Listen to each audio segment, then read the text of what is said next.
안녕하세요. 노박입니다. 오늘은 이승우님의 소설가의 귓속말을 읽었습니다. 이 책은 제가 앞부분은 미리 읽고 구입을 했어요. 그래서 내용이 너무 궁금해서 열심히 읽었습니다. 읽고 또 읽어도 읽어야만 하는 좋은 책들이 정말 너무 많네요. 그래서 지금 읽고 있는 책들의 정리가 끝이 나면 이승우 소설가님의 다른 책들도 읽을 예정이에요. 소설가의 귓속말은 글에 대한, 문장과 소설에 대한 이승우님의 사유와 철학을 느낄 수가 있어요. 문학은 기대하지 않는 채로 기대된다. 소설가들의 소설가, 이승우가 말한 것과 말하지 않는 것. 정말 표지와 띠스에 있는 글만 읽어도 사유의 깊이가 느껴졌습니다. 어떻게 표현해야 할지 알 수 없고, 그러나 표현되고자 하며 표현되지 않을 수 없는 지극히 사적인 아픔을 표현하는 방법.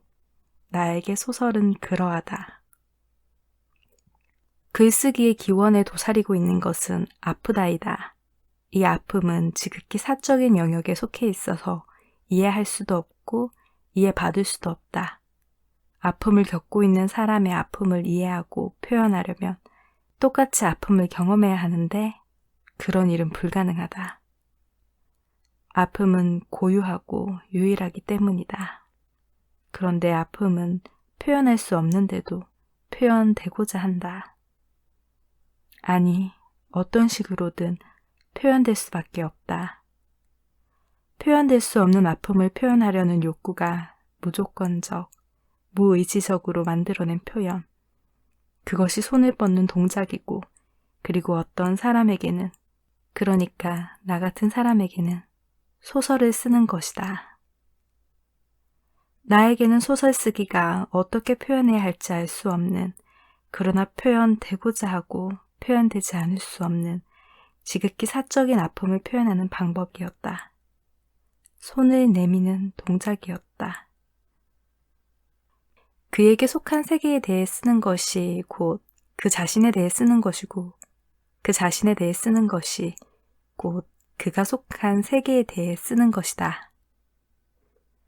소설가의 귓속말은 글에 대한 기술적인 부분이 아닌 깊숙이 잠겨있는 내면의 이야기를 이끌어낼 수 있는 철학서 같다는 생각을 했어요. 이 책에 대해서는 정말 하고 싶은 말들이 많았어요.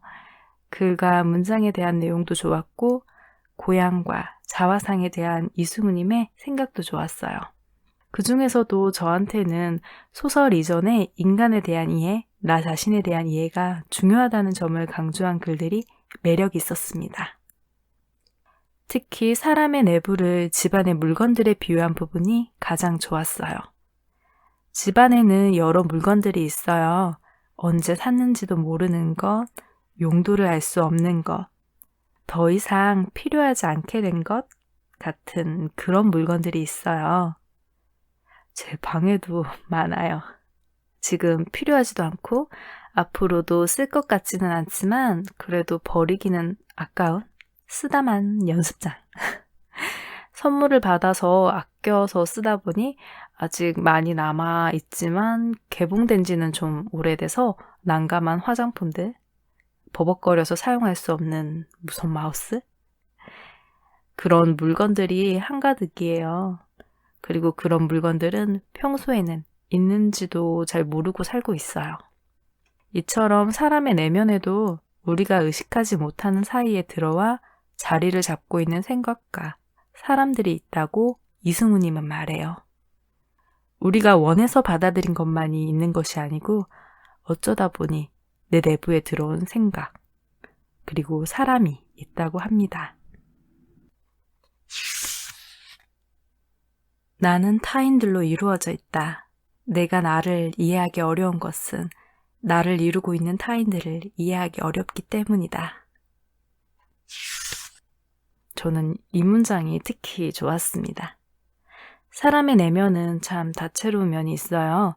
그런 면들이 모여서 이루어진 것이 지금 현재의 나라는 존재이지만 이 나라는 존재와 쭉 함께 살아온 나 자신조차도 나에 대해서 모른다는 생각을 합니다. 그리고 참 모순적이죠? 어떤 일을 하고 싶지만 동시에 하고 싶지 않다라고 생각하기도 하고요. 무엇을 원하지만 동시에 사라져 버렸으면 하고 바란 적도 있어요.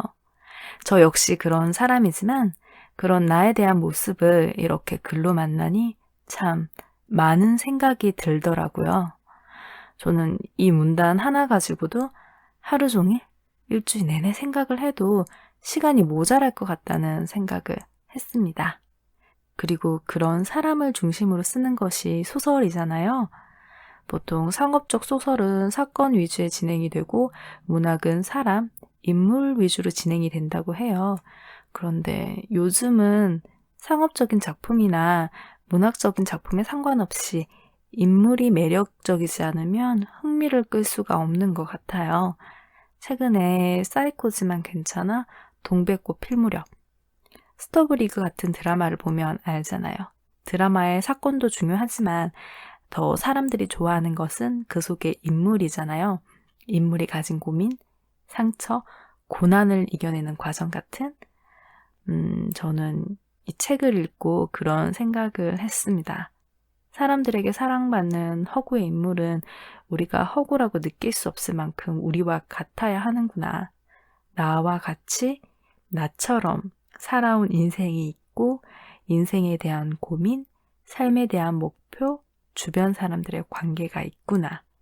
그래서 나는 더 많은 관찰과 생각이 필요하겠구나 하고 배움을 얻었습니다.